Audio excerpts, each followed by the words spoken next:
Bine ați revenit pe canalul meu! Astăzi o să discutăm puțin despre puteri, ce înseamnă ele, cum se scriu și cum se calculează. Haideți să vedem cum se poate scrie o putere. Teoretic, o putere se poate scrie A la puterea M, unde A este baza, iar M este exponentul. Și exponentul ne arată de câte ori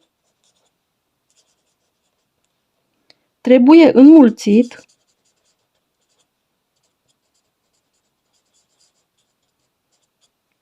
A cu el însuși. Adică ce înseamnă asta?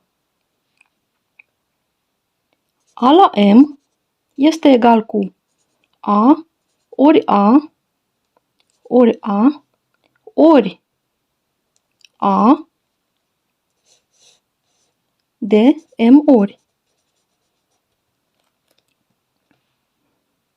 Așadar, ce putem spune noi despre puteri este că ele reprezintă înmulțiri repetate.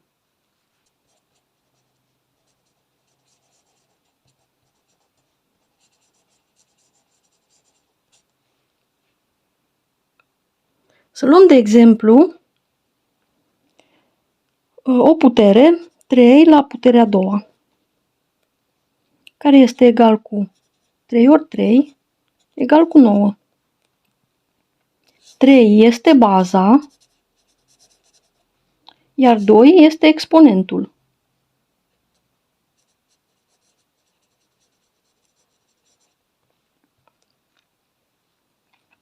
Să luăm alt exemplu, 2 la puterea a treia, care înseamnă 2 ori 2 ori 2, care este egal cu 8. Haideți să vedem acum o înmulțire. De exemplu, 2 la puterea a doua ori 2 la puterea a cincea. 2 la puterea a doua este 4, pentru că 2 ori 2 face 4. 2 la puterea a cincea, vă spun eu, este 32. Asta înseamnă 4 ori 32, care este egal cu 128. Să mai facem un exemplu.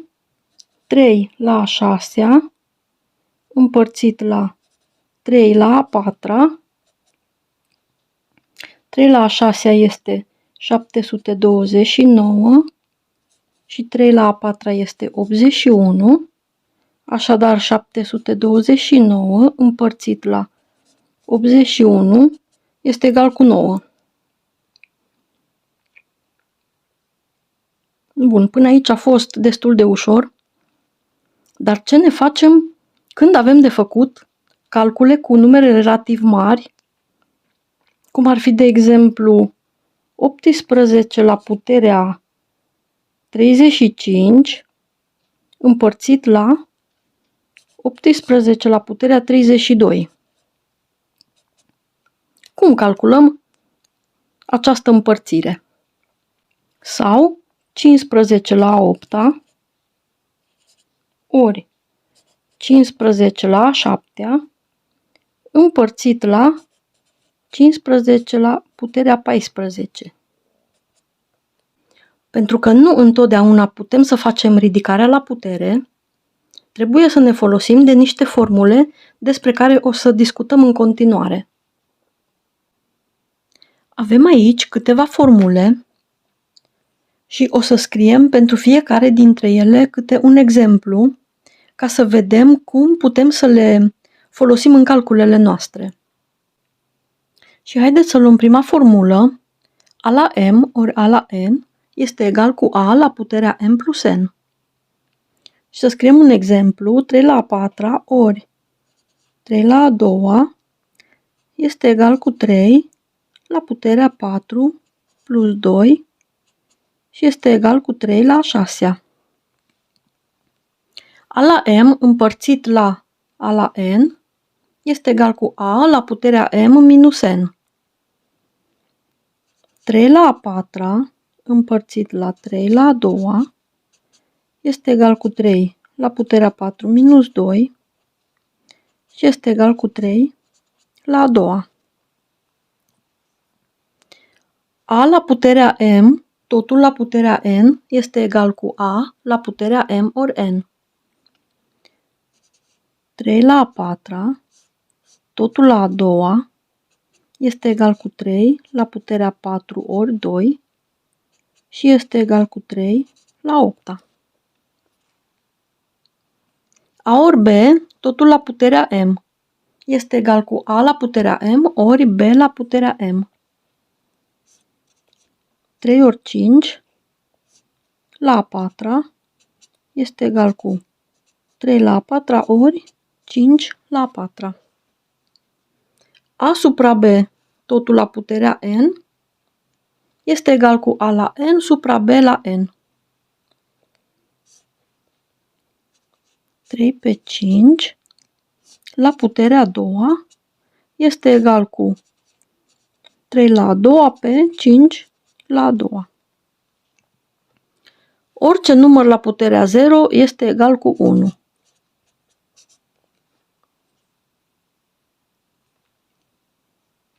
Orice număr la puterea 1 este egal chiar cu acel număr.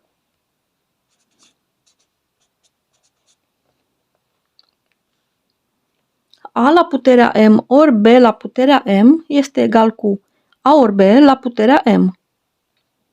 3 la a patra ori 5 la a patra este egal cu 3 ori 5, totul la a patra. A la puterea m împărțit la b la puterea m este egal cu a împărțit la b, totul la puterea m. 3 la a patra împărțit la 5 la a patra este egal cu 3 împărțit la 5, totul la a patra.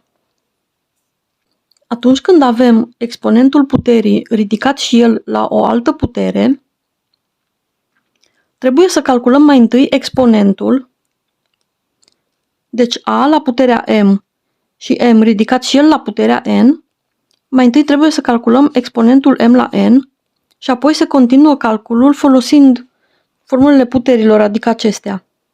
Și haideți să dăm un exemplu să vedem cum se calculează. Deci 3 la puterea a patra și exponentul este și el ridicat la puterea a doua. Și calculăm mai întâi exponentul, da? 4 la a doua este egal cu 16. Și dacă 4 la a doua este 16, atunci rezultatul nostru va fi 3 la puterea 16. A radical din B, totul la puterea n, este egal cu a la puterea n radical din B la n. 3 radical din 5, totul la a doua, este egal cu 3 la a doua radical din 5 la a doua.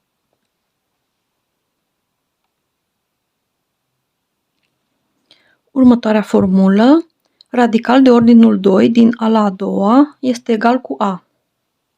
Acum să știți că în mod normal radicalul este de ordinul 2, iar atunci când este scrisă altă cifră pe radical, înseamnă că el este de ordinul cât ne indică cifra respectivă. Și dacă ordinul este egal cu puterea, ele se anulează reciproc și rezultatul va fi exact ce avem sub radical. Și haideți să scriem un exemplu. Radical de ordinul 2 din 3 la a doua este egal cu 3. Deci putem spune radical de ordinul n din a la n este egal cu a. Ultima formulă, radical din a la puterea n este egal cu radical din a totul la puterea n. Radical din 3 la a doua este egal cu radical din 3 totul la a doua. Haideți acum să revenim la exercițiile noastre de la început și să încercăm să le rezolvăm folosind formulele. Așadar avem de împărțit două puteri cu aceeași bază și exponenți diferiți. Și formula noastră zice a la puterea m împărțit la a la puterea n este egal cu a la puterea m minus n. Și haideți să folosim formula. Deci avem 18 la puterea 35 minus 32. Și este egal cu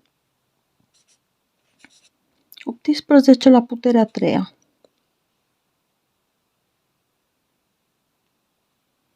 La următorul exercițiu avem aceeași bază și exponenți diferiți.